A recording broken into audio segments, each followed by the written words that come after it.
Oi, Raquel, boa tarde. Boa tarde a todos. A sessão foi suspensa. O que acontece agora? Foi concedido, então, o prazo de 5 dias consecutivos para as alegações finais da defesa, só que esse prazo só começa a valer depois que forem feitas as oitivas com André Santana, João Santana, Mônica Moura e o ex-ministro Guido Mantega. Então, só depois que essas oitivas acontecerem, não há um prazo ainda, não há prazo regimental e esse prazo ainda não foi definido. Então, só depois dessas oitivas é que esse prazo das alegações finais de 5 dias corridos, 5 dias consecutivos, começam a valer. Então, no final das contas, o julgamento vai ficar para maio, pelo menos para maio. Afinal de contas, o próprio presidente do Tribunal Superior Eleitoral, o ministro Gilmar Mendes, vai fazer algumas viagens também. Então, provavelmente, por conta desses feriados, não haverá sessão aqui no tribunal. A gente tem, por exemplo, as datas das viagens do ministro Gilmar Mendes, do dia 6 a dia 9, ele vai estar numa conferência em Boston, do dia 13 a 17, ele faz uma viagem particular, do dia 18 a 20, ele tem um evento em Portugal e no dia 22 ele acompanha as eleições presidenciais francesas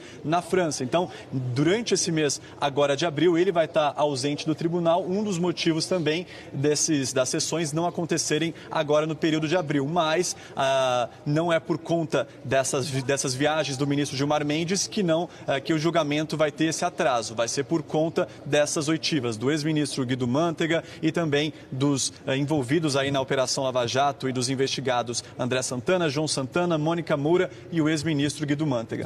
Pois é, meninas, exatamente isso. E esse pedido da defesa da ex-presidente Dilma, do PT, já tinha sido feito em uma outra ocasião, antes do julgamento. E o ministro relator, que é o ministro Herman Benjamin, só tinha concedido 48 horas. Mas aqui hoje, durante esse julgamento que aconteceu agora há pouquinho aqui no Tribunal Superior Eleitoral, ele disse que ele ia se reposicionar, que ele era um juiz pragmático dentro da lei e que ele temia alguma discordância em plenário mais para frente que poderia atrasar o julgamento. Então, por conta disso, ele defendeu um prazo de 3 dias, além dos 2 que ele já tinha dado, para as defesas e deixou para o plenário decidir. E aí teve uma discussão, um debate sobre isso. Seriam 3 dias ou 5 dias a mais para as defesas. Por maioria, venceu a tese dos 5 dias, o que jogaria esse julgamento para a semana que vem.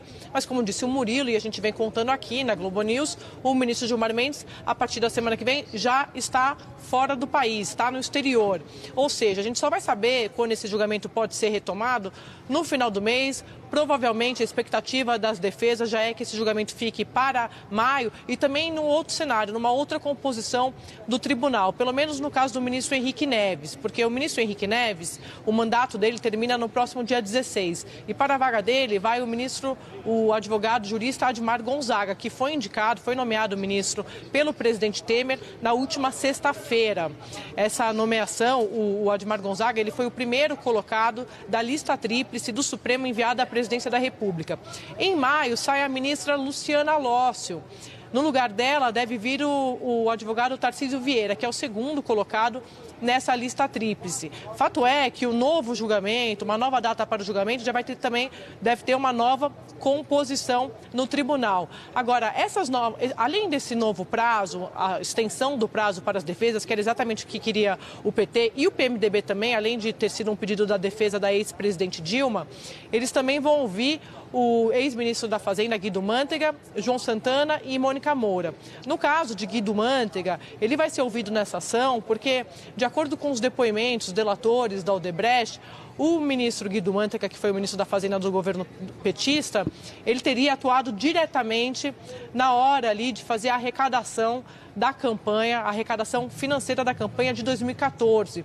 O Marcelo Odebrecht, por exemplo, fala isso no depoimento que ele deu aqui para o tribunal, que ao lado de Edinho Silva, que era o então tesoureiro da campanha, cabia ao ministro Guido Mantega fazer essa arrecadação. Inclusive, o Ministério Público Eleitoral, nas manifestações finais deles aqui para o tribunal, diz que ficou explícito ali, ficou claro que o ministro Guido Mantega atuou e sabia dos ilícitos para a campanha de 2014, incluindo o Caixa 2 para a campanha da ex-presidente Dilma. Então agora o ex-ministro Guido Mantega será ouvido também, não tem data ainda esse depoimento para acontecer, assim como não tem data os depoimentos de João Santana e Mônica Moura.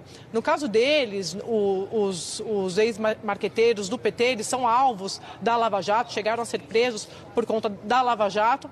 e agora tudo que o PT não queria neste momento eram mais informações, são mais informações, na verdade, vindas do casal, porque o João Santana, marqueteiro da campanha, ele era, além de marqueteiro, na verdade, muito mais do que um marqueteiro, era um dos principais conselheiros da presidente Dilma, então ele fazia parte ali do círculo bem próximo, bem pessoal, íntimo da presidente Dilma e pode contribuir de uma forma negativa para essa ação.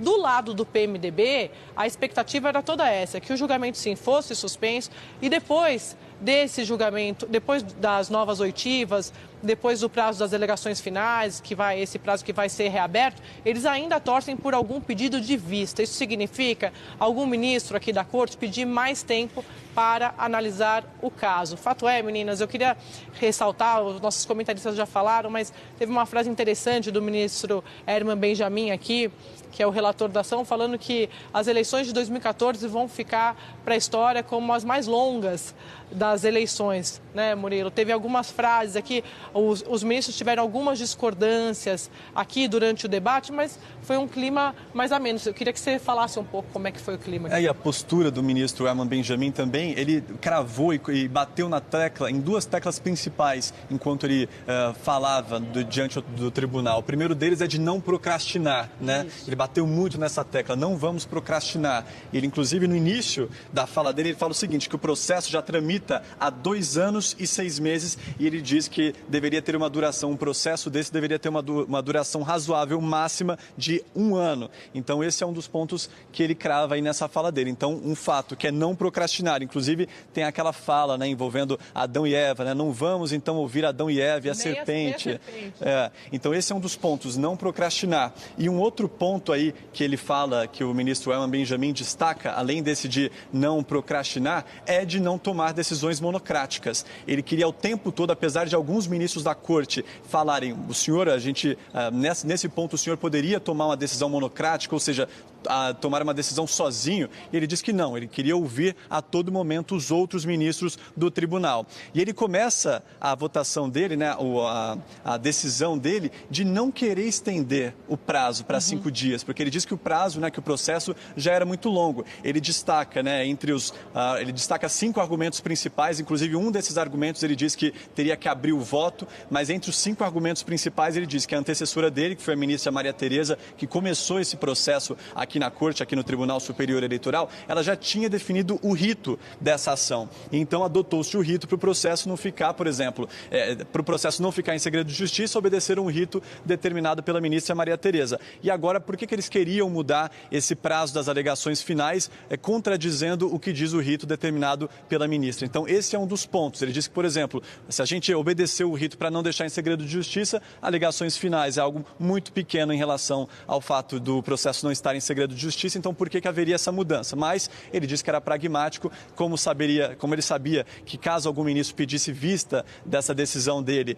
isso alongaria o processo muito mais, então ele foi favorável a estender esse prazo. E ele diz o seguinte, rito não é como uma estante processual, em que você vai lá e, esse ponto aqui do rito eu vou querer seguir, esse outro ponto eu não vou querer seguir. Então, ele destacou isso na fala dele. E ele também disse que não houve prejuízo nas alegações finais das partes. Ele disse que as partes tiveram o tempo necessário, tanto ele afirma que a defesa da ex-presidente Dilma Rousseff apresentou uma peça de 213 páginas, ou seja, uma peça bastante extensa. Então, segundo o ministro Herman Benjamin, eles puderam, né, as defesas puderam, de alguma forma, mostrar e declarar seu lado e tiveram espaço de fala nessa dia. Eu vou interromper o Murilo só para pegar um gancho aqui, uma carona no que ele disse, para explicar por que as defesas alegam que precisam de mais tempo. Porque na semana que o ministro Herman Benjamin concluiu o relatório dele e depois ele distribuiu isso para os colegas dele aqui na Corte, naquela semana chegaram aqui nessa ação no tribunal documentos compartilhados pelo juiz Sérgio Moro de Curitiba, documentos estes que foram pedidos exatamente pelo relator Herman Benjamin. E aí as defesas dizem que não tiveram tempo de olhar esses documentos. Por isso que naquele momento o PT pediu mais tempo para analisar estes documentos. Além disso, também chegaram relatórios com diligências da Polícia Federal aqui, que o PT disse que não conseguiu ver. E aí o ministro Herman Benjamin concedeu 48 horas, e aí por isso que as defesas agora pediram mais tempo e agora elas conseguiram que esse prazo fosse estendido, que acabou suspendendo o julgamento. Meninas. Obrigada por enquanto, então, Murilo e Andréia.